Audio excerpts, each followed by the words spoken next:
পূজা ছাড়া যাবে না, লাত উজ্জা মানাত হুবুলের ইবাদত ছাড়া যাবে না, মুহাম্মদের কথা তোমরা শুনবে না। রাসূলুল্লাহ সাল্লাল্লাহু আলাইহি সাল্লামকে দ্বীনের দাওয়াত থেকে বিরত রাখার জন্যে কখনো বা টাকা পয়সার প্রস্তাব, কখনো বা নেতৃত্বের প্রস্তাব, কখনো বা নারীর প্রস্তাব, বাড়ির প্রস্তাব, গাড়ির প্রস্তাব, রাসূলুল্লাহ কোনো প্রস্তাব গ্রহণ না করার পর কাফের মুশরিকদের পক্ষ থেকে একের পর এক কটু কথা, একের পর এক পাথরের আঘাত, একের পর এক নির্যাতন নিপীড়ন। কিন্তু মুহাম্মাদুর রাসূলুল্লাহ সাল্লাল্লাহু আলাইহি ওয়াসাল্লাম তার আদর্শ থেকে বিন্দু মাত্র পিছপা হননি। কখনো বা আমার আপনার নবী এই দ্বীনের জন্যে, এই ইসলামের জন্যে কখনো বা উহুদের প্রান্তে রক্ত জড়িয়েছেন, কখনো বা দান শহীদ করেছেন, কখনো বা যুদ্ধের ময়দানে মাথার হেমলেট শিরাস্রান ভেঙে মাথা দিয়ে ঢুকে গিয়েছে, কখনো বা কাফেররা উটের নারী বুড়ি রাসূলের মাথার উপর দিয়ে দিয়েছে। এত কষ্ট, দুঃখ, যাতনা সয়ে রাসূলুল্লাহ সাল্লাল্লাহু আলাইহি সাল্লাম তাওহীদের বাণী, একত্ববাদের বাণী তামাম দুনিয়া জুড়ে পৌঁছে দিয়েছেন। রাসূলুল্লাহ সাল্লাল্লাহু আলাইহি সাল্লামের আদর্শ এজন্য আমাদের অনুসরণ, অনুকরণ করতে হবে। এজন্যে আল্লাহ পাক রব্বুল আলামিন কোরআনে বলেন, লাকাদ কানা লাকুম ফি রাসূলিল্লাহি উসওয়াতুন হাসানা। আল্লাহ বলেন, দুনিয়ার মানুষেরা মুহাম্মাদুর রাসূলুল্লাহ সাল্লাল্লাহু আলাইহি ওয়াসাল্লামের মধ্যে রয়েছে তোমাদের জন্য উত্তম আদর্শ। সুবহানাল্লাহ। শুধুমাত্র তাই নয়, রাসূলুল্লাহর আখলাক সম্পর্কে আয়েশা রাদিয়াল্লাহু তাআলা আনহাকে জিজ্ঞাসা করা হলে তিনি বলেন, কানা খুলুকুহু ওয়াল কুরআন। রাসূলের আদর্শই হলো কোরআন, কোরআন যেমন রাসূলের আদর্শ তেমন। সুবহানাল্লাহ। শুধুমাত্র তাই নয়, রাসূল আকরাম হাদিসের মধ্যে বলেন, বুইসতু লিউতাম্মিমা মাকারিমাল আখলাক। রাসূল বলেন, আমি নবী দুনিয়াতে আগমন করেছি তামাম দুনিয়ার সমস্ত মানুষদেরকে উত্তম আখলাক, উত্তম চরিত্র শিক্ষা দেওয়ার জন্য। সুবহানাল্লাহ। কেমনভাবে রাসূলুল্লাহ সাল্লাল্লাহু আলাইহি সাল্লাম শিখিয়েছেন, আবু দাউদ শরীফের হাদিসের মধ্যে আসছে, রাসূল আকরাম সাল্লাল্লাহু আলাইহি ওয়াসাল্লাম বলেন, আবু দাউদ শরীফের হাদিস, রাসূলুল্লাহ বলেন, আনা লাকুম বিমানজিলাতিল ওয়ালিদি উআল্লিমুকুম। রাসূলুল্লাহ বলেন, আমি হলাম তোমাদের পিতৃতুল্য, পিতার মতো। উআল্লিমুকুম, রাসূল বলেন, আমি তোমাদেরকে শিক্ষা দেই।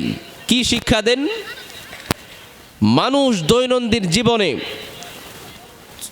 চলতে গিয়ে যা যা প্রয়োজন, হাঁটা চলা থেকে ধরে নিয়ে, উঠা বসা থেকে ধরে নিয়ে, এমনকি ইস্তেঞ্জা কিভাবে করবে তা সহ, নখ কিভাবে কাটবে তা সহ, জুতা কিভাবে পরিধান করবে তা সহ রাসূলুল্লাহর আদর্শের মাধ্যমে উম্মতে মুহাম্মাদীকে শিক্ষা দিয়ে গেছেন। সুবহানাল্লাহ।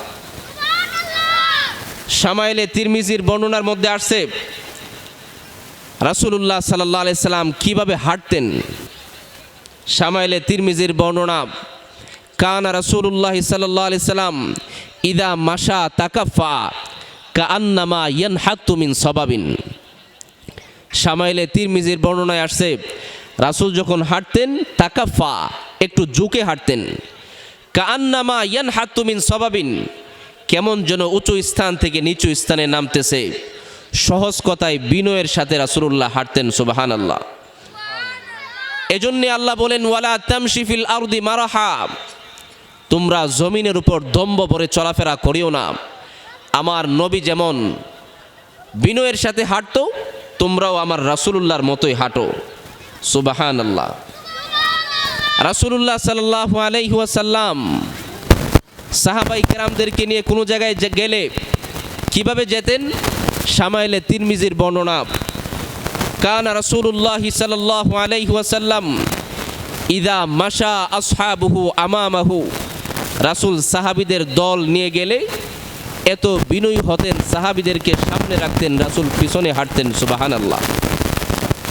শুধুমাত্র তাই নয়, রাসূল সাহাবীদেরকে নিয়ে বসলে শামাইলে তিরমিজির বর্ণনা এমনভাবে মিলেমিশে বসতেন, দূর থেকে কোনো মানুষ আসলে বুঝতে পারতো না এখানে নেতাকে মুহাম্মদুর রাসূলুল্লাহকে। কেমন বিনয়ী ছিলেন। শুধুমাত্র তাই নয়, শামাইলে তিরমিজির বর্ণনার মধ্যে আসছে একজন মহিলা, বৃদ্ধা মহিলা আসছে রাসূলের কাছে, এসে বলতেছেন ইন্নালি ইলাইকা হাজা, হে মুহাম্মদ আপনার সাথে আমার কিছু কথা আছে। রাসূল তো ছিলেন খলিফাতুল মুসলিমিন, প্রেসিডেন্ট ছিলেন রাসূলুল্লাহ। কেমন বিনয়ী ছিলেন। রাসূল বলেন ইজলিসি ফি আইয়ি তরিকাতিম মিনাল মদিনাতি শিইতি আজলিস ইলাইকি। রাসূল বলেন হে বৃদ্ধা মহিলা, মদিনার যে কোনো অলিতে গলিতে গিয়ে বসো, আমি মুহাম্মদুর রাসূলুল্লাহ স্বয়ং নিজে তোমার কথা শোনার জন্য আসব। সুবহানাল্লাহ, কেমন বিনয়ী। শুধু তাই নয়, হযরতে আনাস রাদিয়াল্লাহু তাআলা আনহু বলেন, হাদিসে আসছে আন আনাস রাদিয়াল্লাহু তাআলা আনহু قال خدمت النبي صلى الله عليه وسلم 10 سنين فما قال لي اف قط ولما تركت الا تركت ولما صنعت الا صنعت। হযরতে আনাস বলেন 10 বছর রাসূলের খেদমত করেছি, কোনোদিন আমাকে ধমক দিয়ে রাসূল বলেনি কেন এই কাজটা করলে না, অথবা এই কাজটা কেন করলে। কেমন বিনয়ী রাসূলুল্লাহ। তার খাদেমকে 10 বছরের ভিতরে কোনোদিন ধমক দিয়ে কথা বলেনি। শুধুমাত্র তাই নয়, আরও আসছে রাসূলুল্লাহ সাল্লাল্লাহু আলাইহি ওয়াসাল্লাম মানুষের সাথে সাক্ষাৎ হলে সালাম দিয়ে মুসাফাহা করতেন, ততক্ষণ পর্যন্ত তার হাত ছাড়তেন না যতক্ষণ না পর্যন্ত ওই ব্যক্তি হাতটা ছোটায়। সুবহানাল্লাহ, কেমন বিনয়ী। শুধুমাত্র তাই নয়, রাসূলুল্লাহ সাল্লাল্লাহু আলাইহি সাল্লাম নিম্ন শ্রেণীর ব্যক্তিকে দেখলেও মুস্কি হেসে সুন্দর ভাষায় কথা বলতেন। কেমন বিনয়ী ছিলেন রাসূলুল্লাহ। তো এই জন্য রাসূলুল্লাহর জীবনী আমাদের জন্যে পাথেও, আমাদের জন্যে রাসূলুল্লাহর জীবনী হলো শিক্ষার বিষয়। রাসূলের জন্য বলেন হে উম্মত বুইসতুলি উতাম্মিমা মাকারিমাল আখলাক, উত্তম আদর্শ শিক্ষা দেওয়ার জন্যেই আমি রাসূল দুনিয়াতে আগমন করেছি। সব কিছু রাসূলের হাদিসে বর্ণনা করেছেন। আপনি হাঁটতে গেলে কিভাবে হাঁটবেন, বসতে গেলে কিভাবে বসবেন, খানা খেতে গেলে কিভাবে খাবেন, চলতে গেলে কিভাবে চলবেন, জুতা কোনটা আগে পরিধান করবেন, নখ কিভাবে কাটবেন। আবু দাউদের হাদিসে আসছে হাত্তাল খিরাআতা, ইস্তেনজা কিভাবে করবেন সেটাও রাসূল শিখিয়েছেন। ইস্তেনজা শেষে ডিলা কিভাবে ব্যবহার করবেন সেটাও রাসূলুল্লাহ শিখিয়েছেন। সুবহানাল্লাহ। তো জন্য আমরা যদি রাসূলুল্লাহর আদর্শ অনুযায়ী নিজের জীবন পরিচালনা করি, আমাদের জীবনে সফলতা আসবে। পরিবার যদি রাসূলুল্লাহর আদর্শ অনুযায়ী চালায়, পরিবারে রহমত বরকত আসবে। সমাজ যদি রাসূলুল্লাহর আদর্শ অনুযায়ী চালায়, সমাজের মধ্যে রহমত বরকত আসবে। রাষ্ট্র যদি রাসূলুল্লাহর আদর্শ অনুযায়ী চালায়, রাষ্ট্রের মধ্যে রহমত আসবে, বরকত আসবে। সম্মানিত উপস্থিতি, শুধুমাত্র তাই নয়, সমাজ কিভাবে চালাবো রাসূলুল্লাহর আদর্শে আছে, রাষ্ট্র কিভাবে চালাবো রাসূলের আদর্শে আছে, অর্থনীতি কিভাবে চালাবো রাসূলুল্লাহর আদর্শে আছে, রাষ্ট্র কিভাবে পরিচালনা হবে রাসূলুল্লাহর আদর্শে আছে। সুতরাং আল্লাহর কসম করে, রব্বুল ইজ্জতের কসম করে বলতে চায়, রাসূল আকরামের সুন্নাহ অনুযায়ী, রাসূল আকরামের আদর্শ অনুযায়ী যদি রাষ্ট্র পরিচালনা করা হয়, আল্লাহর কসম করে বলি এ রাষ্ট্রের মধ্যে চুরি থাকবে না, ব্যভিচার থাকবে না, অশ্লীলতা থাকবে না, জিনা থাকবে না, দর্শন থাকবে না। আজ যদি আমরা আমাদের দেশের দিকে তাকাই, প্রত্যেক দিন নিউজের মধ্যে, প্রত্যেকটা দিন পত্রিকার মধ্যে চুরির নিউজ আসে, ডাকাতির নিউজ আসে, রাহাজানির নিউজ আসে। শুধুমাত্র তাই নয়, একেবারে ছোট্ট শিশু, একেবারে ছোট্ট বালিকা থেকে ধরে নিয়ে আমার মা বোন, আবার বৃদ্ধ বনিতা, পুরুষ থেকে ধরে নিয়ে নারী, একেবারে বৃদ্ধা মহিলাটা পর্যন্ত আমার দেশের রাস্তাঘাটে, আমার দেশের অলিতে গলিতে আজকে নিরাপত্তার সাথে চলতে পারে না। কারণ ছোট শিশু বাচ্চাকে পর্যন্ত আমার দেশের মধ্যে আজকে দর্শন করা হচ্ছে। রাস্তায় এক ভাই বের হলে তার পকেটের টাকা পয়সা সহ সব কিছু ধরে ধরে নিয়ে যাওয়া হচ্ছে। এর প্রধান কারণ হলো আমাদের রাষ্ট্র রাসূলের আদর্শ অনুযায়ী পরিচালনা হয় না। সম্মানিত উপস্থিতি, এজন্যে রব্বে কাবার কসম করে বলতে চায়, রাসূল আকরাম সাল্লাল্লাহু আলাইহি ওয়াসাল্লামের আদর্শ অনুযায়ী যদি রাষ্ট্র পরিচালনা হয়, আল্লাহর কসম কোনোদিন জিনা থাকবে না, ব্যভিচার থাকবে না। কারণ যে ব্যভিচার করবে তাকে রজম করে হত্যা করা হবে। যে ব্যক্তি চুরি করবে তার যখন হাত কাটা হবে, অন্য চোররা সাবধান হয়ে যাবে। এজন্যে বলছিলাম রাসূল আকরাম সাল্লাল্লাহু আলাইহি ওয়াসাল্লামের আদর্শ অনুযায়ী আমাদের জীবন, আমাদের সমাজ, আমাদের পরিবার, আমাদের রাষ্ট্র যদি পরিচালনা করি তাহলে অবশ্যই অবশ্যই সফলতা আসবে ইনশাআল্লাহ। রাসূল আকরাম সাল্লাল্লাহু আলাইহি ওয়াসাল্লামের জীবনীতে সব কিছুর বর্ণনা আছে। রাসূলুল্লাহর বিচার নীতি কেমন ছিল তা থেকে আপনাদেরকে একটা ঘটনা শোনাই, কেমনভাবে ইনসাফপূর্ণ বিচার রাসূলুল্লাহ সাল্লাল্লাহু আলাইহি সাল্লাম করতেন। কিতাবের মধ্যে আসছে, একবার একজন ইহুদি আল্লাহ পাক রব্বুল আলামিনকে গালি দিয়েছিল রাসূলুল্লাহর জমানার মধ্যে। হযরতে আবু বকর সিদ্দিক রাদিয়াল্লাহু তাআলা আনহু সেখানে উপস্থিত ছিলেন। আবু বকর রাদিয়াল্লাহু তাআলা আনহু কি করলেন সেখানে, সেটা শুনতে হলে অবশ্যই আমরা মনোযোগ দিয়ে শুনতে হবে। এবং যারা কথাবার্তা বলতেছেন আপনারা একটু খামোশের সাথে, চুপচাপের সাথে আপনার আলোচনা শুনেন। এক ইহুদি একবার রাসূলের কাছে আসলো, এসে বলতেছেন, ইয়া রাসূলুল্লাহ, আপনার সাহাবী আবু বকর সিদ্দিক আমার গালের মধ্যে থাপ্পড় মেরেছে। এমন এক থাপ্পড় মেরেছে আমার গালের চামড়া তুলে ফেলেছে। রাসূল বলেন, ইহুদি, নামটা মনে হয় ভুল বলতেছো। আমার সাহাবী আবু বকর নম্র তবিয়তের মানুষ, সে কাউকে থাপ্পড় দিতে পারে না।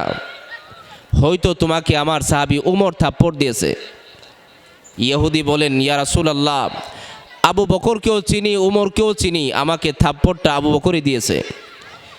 রাসূলুল্লাহর কোর্টে, রাসূলের হাই কোর্টে বিচার আসার পর আবু বকর রাদিয়াল্লাহু তাআলা আনহুর বাড়িতে সংবাদ পাঠালেন, আবু বকর, তোমার নামে বিচার আসছে, তুমি আসো আমার দরবারে। আবু বকর রাদিয়াল্লাহু তাআলা আনহু রাসূলের দরবারে আসলেন, এসে সালাম দিলেন, আসসালামু আলাইকুম ইয়া রাসূলুল্লাহ। রাসূলকে সালাম দিলেন। সালাম দিয়ে দেখেন একজন ইহুদি রাসূলের সামনে বসা। আবু বকর সিদ্দিক রাদিয়াল্লাহু তাআলা আনহু বলেন, ইয়া রাসূলুল্লাহ, আপনার সামনে একজন ইহুদি বসা, তাকে আমি একটা থাপ্পড় দিয়ে এক গালের চামড়া তুলে ফেলেছি। আমাকে অনুমতি দেন, আমি আরেকটা থাপ্পড় দিয়ে তার আরেক গালের চামড়া তুলে ফেলতে চাই। রাসূল বলেন, আবু বকর, আশ্চর্য লাগতেছে আমার কাছে, সত্যিই কি তুমি এই ইহুদিকে থাপ্পড় দিয়েছো? আবু বকর রাদিয়াল্লাহু তাআলা আনহু বলেন, হ্যাঁ ইয়া রাসূলুল্লাহ, থাপ্পড় দিয়েছি। রাসূল বললেন, কি কারণে দিলে? আবু বকর সিদ্দিক রাদিয়াল্লাহু তাআলা আনহু বলেন, আল্লাহ পাক রব্বুল আলামিন একটা আয়াত নাযিল করেছেন কোরআনে, মান যাল্লাযী ইউকরিদুল্লাহা করদান হাসানা, যে কে আছে তোমাদের মধ্যে আল্লাহ তাআলাকে কর্জে হাসানা দিবে, আল্লাহ সেই কর্জে হাসানাকে অনেক গুণ বৃদ্ধি করবেন, এর উসিলায় জান্নাত দিবেন তোমাদেরকে। আল্লাহ পাক যখন এই আয়াত নাযিল করেছেন, ওই ইহুদি বলে উঠল আবু বকর সিদ্দিকের সামনে যে এতদিন জানতাম মুসলমানদের নবী মুহাম্মদ ফকির, এখন আজকে বুঝতে পারলাম মুহাম্মদের রব আল্লাহ, তিনিও ফকির, নাউজুবিল্লাহ। এই কথা বলার সাথে সাথে আবু বকর রাদিয়াল্লাহু তাআলা আনহু নম্র তবিয়তের সাহাবী, কিন্তু তার সামনে আল্লাহকে গালি দেওয়া হবে, আবু বকর সিদ্দিক সহ্য করতে পারেন নাই। সাথে সাথে ইহুদিকে এমন এক থাপ্পড় দিলেন, গালের চামড়া তুলে ফেললেন। এটাই তো মুসলমানদের নীতি হওয়া উচিত। যার সামনে আল্লাহকে নিয়ে কটূক্তি করা হবে, রাসূলকে নিয়ে কটূক্তি করা হবে, কোরআনকে নিয়ে ব্যঙ্গাত্মক কথা বলা হবে, ইসলামের বিরুদ্ধে কথা বলা হবে, আবু বকর সিদ্দিকের মতো গর্জে ওঠা, ওমরে ফারুকের মতো গর্জে ওঠা, এটাই হলো মুসলমানদের নীতি, এটাই হলো মুসলমানদের কাজ। সেই কাজই করে দেখিয়েছেন আবু বকর সিদ্দিক রাদিয়াল্লাহু তাআলা আনহু, অত্যন্ত নম্র তবিয়তের সাহাবী। তিনি জানান দিয়েছেন মুসলমানরা কেমন। हम फूल भी है तलवार भी है, या बस में जहाँ महकाएंगे, या तलवार उठा के या खून बहा के दम लेंगे। हम फूल भी है तलवार भी है, या बस में जहाँ महकाएंगे या खून बहा कर दम लेंगे। যে আমরা মুসলমান জাতি, যেখানে প্রয়োজন ফুলের তোড়া দিয়ে স্বাগতম জানাবো, যেখানে প্রয়োজন তলোয়ার দিয়ে কল্লা দ্বিখণ্ডিত করে দিব। কখন করব কল্লা দ্বিখণ্ডিত? আবু বকর সিদ্দিক দেখিয়েছেন, আল্লাহকে নিয়ে গালি দিলে, রাসূলের বিরুদ্ধে কথা বললে, কোরআন ইসলামের বিরুদ্ধে কথা বললে, সে যেই হোক তার কোনো ছাড় নেই। এজন্য ইহুদির গালে আবু বকর সিদ্দিক থাপ্পড় বসালেন। এই ঘটনা আরো লম্বা আলোচনা করব। এখান থেকে আমাদের কি শিক্ষা? আল্লাহর বিরুদ্ধে কথা বললে কি করতে হবে? আবু বকর আমাদেরকে শিখিয়ে দিয়ে গেছেন বহু বছর পূর্বে। সাম্প্রতিক সময়ে আমরা শুনতেছি কিছুদিন পূর্বে বর্তমান জমানার সবচেয়ে বড় ফিতনা, যে ফিতনার নাম হলো বাউল ফিতনা। এই বাউল যারা, তাদের অন্যতম একজন লিডার নাস্তিক কুলাঙ্গার আবুল সরকার আল্লাহকে গালি দিয়েছিল এবং কোরআনকে ব্যঙ্গাত্মক রূপে উপস্থাপন করেছে। আবুল সরকারকে জেলখানায় আবদ্ধ করা হয়েছে। বড় আফসোস আর দুঃখের সাথে বলতে হয়, আমাদের সমাজের মধ্যে কিছু মানুষ রয়েছে এমন, যারা সুশীলতার নাম দিয়ে দাবি করে মুসলমান। আবুল সরকার সহ আল্লাহ দ্রোহী, ইসলামের দুশ্মন, নাস্তিক কুলাঙ্গারদের পক্ষ নিয়ে তৌহিদি জনতা, উলামা তুলাবা যারা আবুল সরকারের বিরুদ্ধে স্লোগান তুলেছে, রাজপথে নেমেছে, তাদের বিরুদ্ধেও কথা বলে। সম্মানিত উপস্থিতি, সুস্পষ্ট ভাষায় বলতে চায়, আবুল সরকার যে জঘন্যতম কাজ করেছে, আল্লাহকে গালি দিয়েছে, এই ঘটনা যদি সাহাবাই কেরামের যুগে হতো, আবু বকর সিদ্দিক তলোয়ার নিয়ে বের হতেন, ওমরে ফারুক তলোয়ার নিয়ে বের হতেন, ওসমান আলী তলোয়ার নিয়ে বের হতেন। আবুল সরকার সহ যারা আল্লাহকে গালি দেয়, তাদের কল্লা দ্বিখণ্ডিত করে ফেলতেন। সম্মানিত উপস্থিতি, রাসূলের জমানার ইতিহাস পড়লে দেখা যায়, রাসূলকে গালিগালাজ করেছিল এক কুখ্যাত ব্যক্তি, এক কাফের, যার নাম হলো ইবনুল খতাল। হাদিসের মধ্যে আসছে, আন্না ইবনুল খতালি মুতাআল্লিকুন বিআস্তারিল কাবা ফাকালা উকতুলুহু। রাসূল বলেন, আমাকে গালি দিয়েছে ইবনে খতল, কাবার গিলাফ ধরে বসে আছে, তাকে সেখানেই হত্যা করো।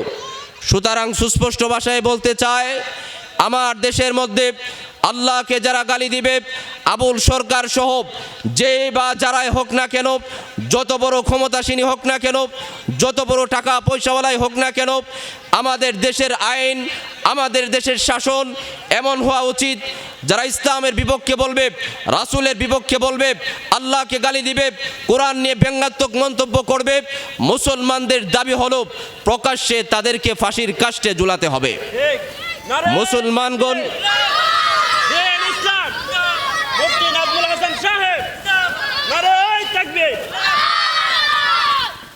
সম্মানিত উপস্থিতি, তো যে কথা আমি বলতেছিলাম, যারা আল্লাহকে গালি দিবে তাদের বেঁচে থাকার অধিকার এই দুনিয়ার মধ্যে নেই। তো বলছিলাম আবু বকর রাদিয়াল্লাহু তাআলা আনহুর ঘটনা, তার সামনে আল্লাহকে গালি দেওয়া হলে থাপ্পড় দিয়ে গালের চামড়া তুলে ফেললেন। রাসূলুল্লাহ জিজ্ঞেস করলেন, ইহুদি, তুমি নাকি আমার আল্লাহকে গালি দিয়েছো, এজন্যই তো আমার আবু বকর তোমাকে থাপ্পড় দিয়েছে। ইহুদি তো, তার কাছে সত্য মিথ্যার কোনো বাছ বিচার নেই। সে বলে উঠল, ইয়া রাসূলুল্লাহ, আবু বকর মিথ্যা বলতেছে, নাউজুবিল্লাহ, আমি আল্লাহকে গালি দেইনি। রাসূলুল্লাহ সাল্লাল্লাহু আলাইহি সাল্লাম বলেন, আবু বকর, সে নাকি আল্লাহকে গালি দেয়নি? আবু বকর রাদিয়াল্লাহু তাআলা আনহু বলেন, ইয়া রাসূলুল্লাহ, সে আমি নিজ কানে শুনেছি আমার সামনে আল্লাহকে গালি দিয়েছে, এজন্যই আমি তাকে থাপ্পড় দিয়েছি। রাসূল বলেন, আবু বকর, আমার যে হাইকোর্ট, আমার যে বিচার ব্যবস্থা, এখানে দলিল ছাড়া, সাক্ষী ছাড়া, প্রমাণ ছাড়া বিচার হয় না। ফতোয়া বিভাগের একটা কিতাব আছে কাওয়াইদুল ফিক, এর মধ্যে একটা কায়দা আছে আল বাইয়িনাতু আলাল মুদ্দাই ওয়াল ইয়ামিনু আলা মান আনকার, যে ব্যক্তি দাবি করবে সে দলিল প্রমাণ নিয়ে আসবে, আর যে অস্বীকার করবে সে কসম করবে। রাসূল বলেন এটা হলো আমার বিচার ব্যবস্থার নীতি, দলিল নিয়ে আসো। আবু বকর রাদিয়াল্লাহু তাআলা আনহু বলেন ইয়া রাসূলুল্লাহ, কোনো ব্যক্তি তো ওইখানে ছিল না, যারা ছিল তাদের পক্ষের লোক আমার পক্ষে তো বলবে না। আমি শুনেছি আমি তো সিদ্দিক, আমাকে এই লকব আপনিই দিয়েছেন।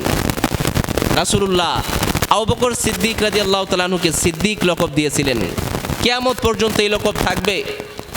আবু বকর বলেন ইয়া রাসূলুল্লাহ, আমাকে সিদ্দিক সত্যবাদী লকব তো আপনিই দিয়েছেন, আমি তো মিথ্যা বলি না, আমি সত্য বলতেছি ইহুদি আল্লাহকে গালি দিয়েছে। রাসূল বলেন আবু বকর যতই বলো প্রমাণ লাগবে আমার দরবারে। আর আমাদের সমাজের সর্দার হলে কি করত, যে সে আমার লোক, ফয়সালা তার পক্ষে। অথচ আবু বকর সিদ্দিক ছিলেন রাসূলুল্লাহর একান্ত বন্ধু, যার ব্যাপারে কোরআনে আসছে সানি ইসনাইন লকব, যার ব্যাপারে কোরআনে আসছে সানি ইসনাইন লকব, যার লকব রাসূলুল্লাহর সাথী, যার লকব সিদ্দিক, যিনি হলেন রাসূলুল্লাহর সবচেয়ে পরম বন্ধু, তার ব্যাপারেও রাসূল প্রমাণ ছাড়া তার পক্ষে যায় না। কেমন বিচার নীতি! আর আমার দেশের সর্দার একটা আবুল বিড়ি খেয়ে ফয়সালা ভিন্ন দিকে চলে যায়, কিছু টাকা দিলে ঘুষ খেয়ে ফয়সালা ভিন্ন দিকে দিয়ে দেয়। এই পক্ষ থেকেও টাকা খায়, ওই পক্ষ থেকেও টাকা খায়, যেই পক্ষ বেশি দেয় ফয়সালা তার দিকে। নাউজুবিল্লাহ। রাসূলুল্লাহর বিচার নীতি কেমন ছিল? আবু বকরকে বলতেছেন আবু বকর যতই তুমি সিদ্দিক হও না কেন আমার কাছে সাক্ষী নিয়ে আসো। আবু বকর রাদিয়াল্লাহু তাআলা আনহু যে সিদ্দিক, তার ব্যাপারে কবিতা পাওয়া যায় কিয়ামত পর্যন্ত তিনি সিদ্দিক সত্যবাদী হিসাবে তার নাম ইতিহাসের পাতায় স্বর্ণাক্ষরে থাকবে। এজন্যই কবি বলেন দুনিয়ায়ে সদাকত মে তেরা নাম রহেগা, दुनियाए सदाकत में तेरा नाम रहेगा, सिद्दीक तेरा नाम से इस्लाम रहेगा। सूर में साहिब का लक़ब जिसको मिला है, सूर में साहिब का लक़ब जिसको मिला है, सानिए इस्नैन है वो शान सहाबा। उल्फत व मोहब्बत में सबू से जो ज़ियादा, उल्फत व मोहब्बत में सबू से जो ज़ियादा, हज़रत सिद्दीक है वो शान सहाबा। আবু বকর সিদ্দিক রাদিয়াল্লাহু তাআলা আনহুর ব্যাপারে আসছে তিনি ছিলেন সানি ইসনাইন, তিনি ছিলেন সিদ্দিক, যার নাম কিয়ামত পর্যন্ত নেওয়ার সময় সিদ্দিক লকবের সাথে নেওয়া হবে, সত্যবাদী হিসাবে নেওয়া হবে। সে আবু বকর যখন রাসূলের দরবারে, রাসূল বলেন আবু বকর যতই সিদ্দিক হও না কেন তুমি প্রমাণ নিয়ে আসো। আবু বকর রাদিয়াল্লাহু তাআলা আনহু প্রমাণ আনতে পারেন না, কোনো সাক্ষী নেই। রাসূল আকরাম সাল্লাল্লাহু আলাইহি সাল্লাম বলেন আবু বকর সাক্ষী যেহেতু নেই ফয়সালা কিন্তু তোমার বিপক্ষে চলে যাবে।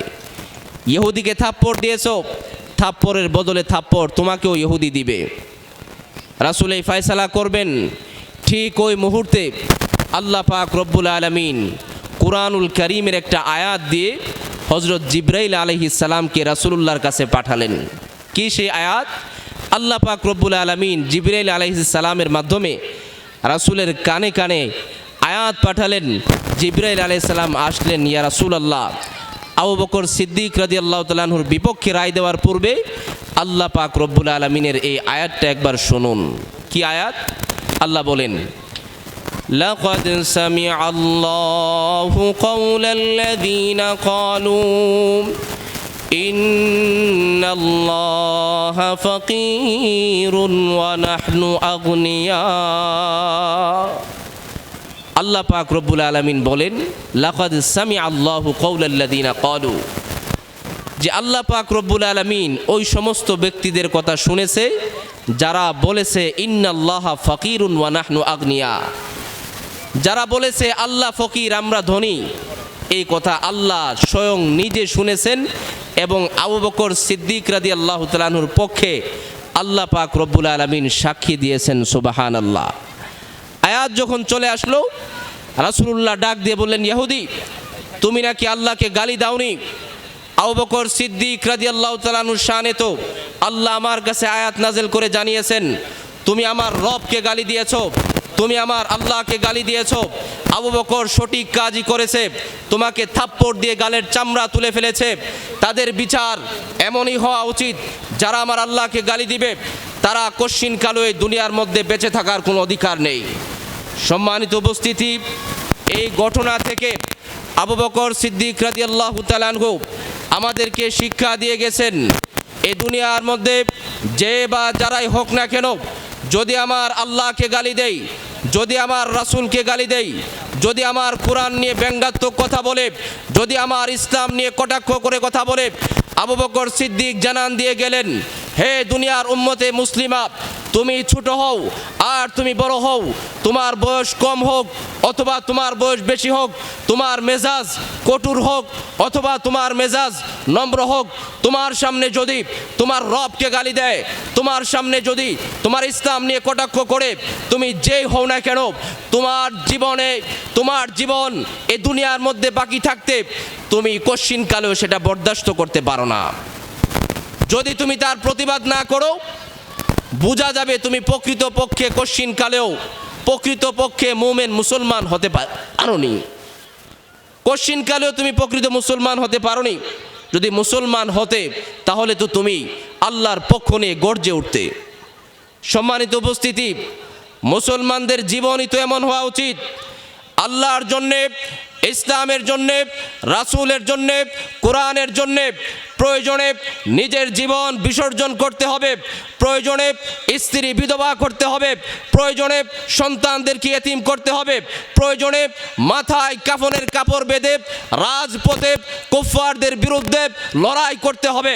সম্মানিত উপস্থিতি, আল্লাহ পাক রব্বুল আলামিন আমাদেরকে জীবন দান করেছেন মহান রব্বে কারিমের জন্যে, মহান রব্বে কারিমের জন্যে নিজের জীবন বিসর্জন করা মহান রব্বে কারিমের একান্ত হাবিব রাসূলুল্লাহ সাল্লাল্লাহু আলাইহি সাল্লামের জন্যে নিজের জীবন বিসর্জন করতে পারার নামই মুসলমানদের জীবনের সফলতা।